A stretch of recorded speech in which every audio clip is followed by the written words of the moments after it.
Hilo.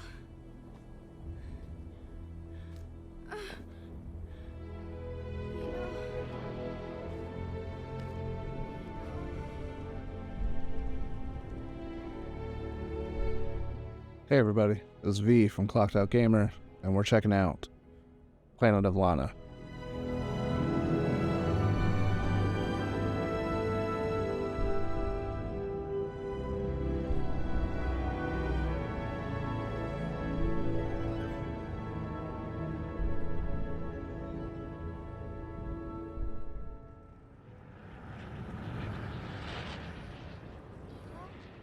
Planet of Lana is a side-scrolling puzzle platformer showcasing a story of a main character who is separated from their sibling when their village is invaded by an army of mechanical overlords.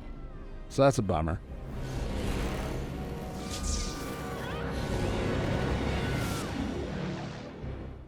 But you end up meeting a weird, cute, alien cat-like companion, and as far as I'm concerned, that's a win. Still a bummer about the whole sibling thing.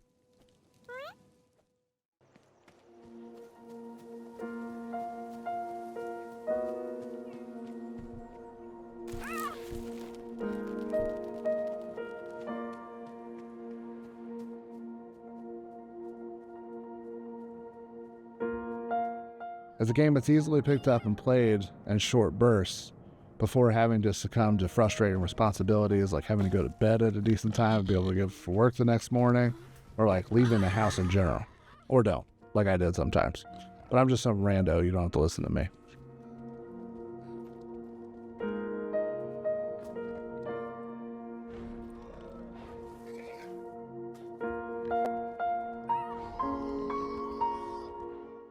Anyway, I was surprised a few times when I turned it on with the intention of only playing like a half an hour or so and then getting so immersed to the point that I accidentally tacked on like another hour.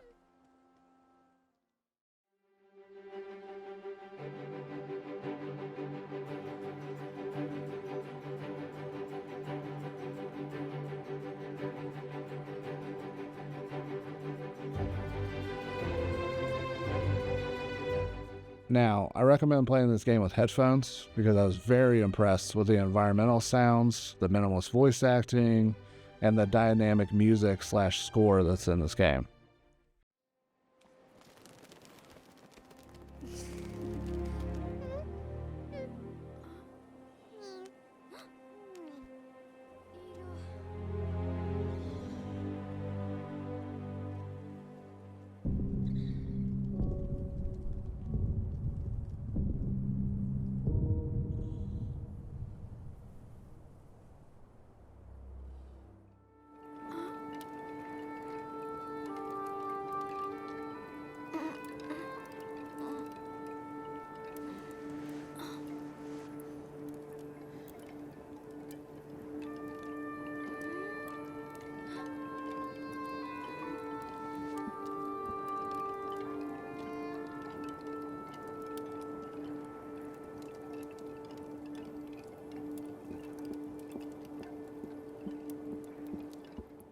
Through the score and detail, with the overall design, the animation, the character movement, minimal but effective voice acting, and so on, the game succeeds in getting you in the headspace of the main protagonist, reeling you in as you progress through a story that's impressively told, through impactful set pieces, interesting transitions into the next act, and precisely paced dialogue.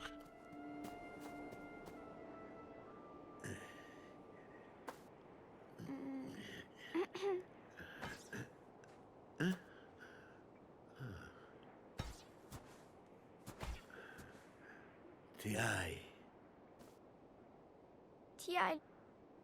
of Lana. Rakwen. Tatane. Lana Pamaomena. Muy. Hilo. Tilai, Lana. A few parts that especially stood out to me, and hopefully you to the viewer, is this.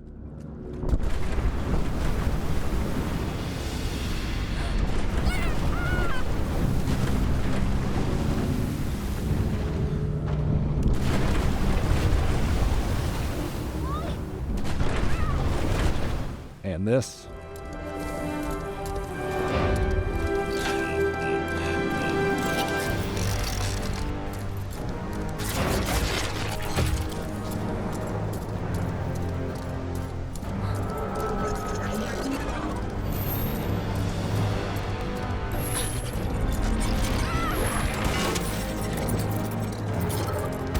And that.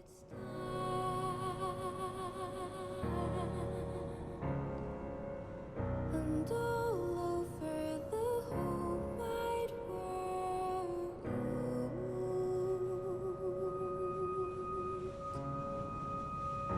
there's still so much more to hold.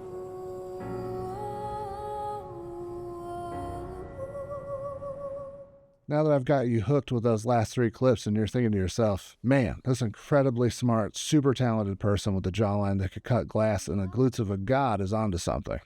And I should definitely trust everything he says. First off, that's incredibly sweet of you to say, but flattery will get you nowhere with me. Second, onto the main gameplay loop, petting this cat thing. I mean, puzzles. We do puzzles. They have a satisfying variety and difficulty that seems like a natural progression from one to the next. When coming up to the next puzzle, I always had the same thought. Puzzling. Winston is about to do some puzzling. About to get into some puzzle troubling. The game has a nice way of introducing a new mechanic or angle to each puzzle type. It keeps it fresh while moving through.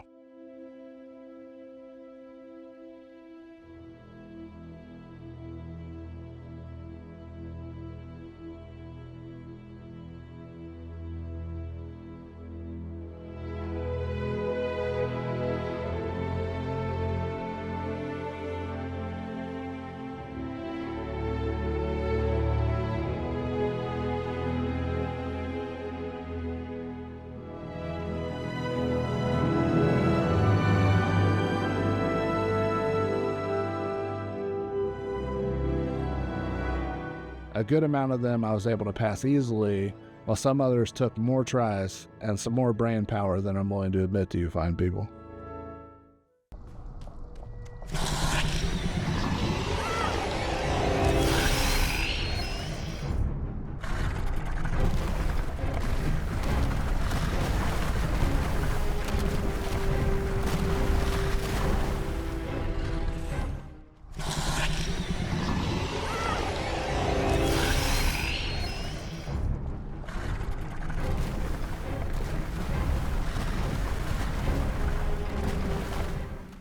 Tim's 3 threw way too many and went roughly about the same way. But you get it. Moving on. There were definitely other puzzles that I struggled with throughout my playthrough. Winston, you've been working on this puzzle for quite some time now. You realize a lot of those puzzle pieces are upside down, right? It's just their cardboard color. Is that an almond that you have inserted into one of the pieces? Are you just eating them or are you using them as pieces? You know that's an almond, right? Schmidt, come here! But we've spent enough time on my anti-sizzle reel. So, let's keep going.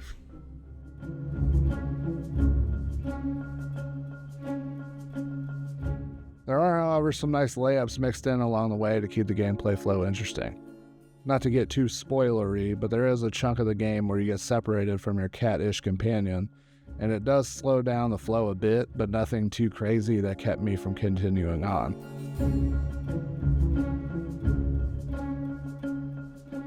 Over that chunk of time, the devs do a good job of scaling back the puzzles to compensate for the lack of your companion.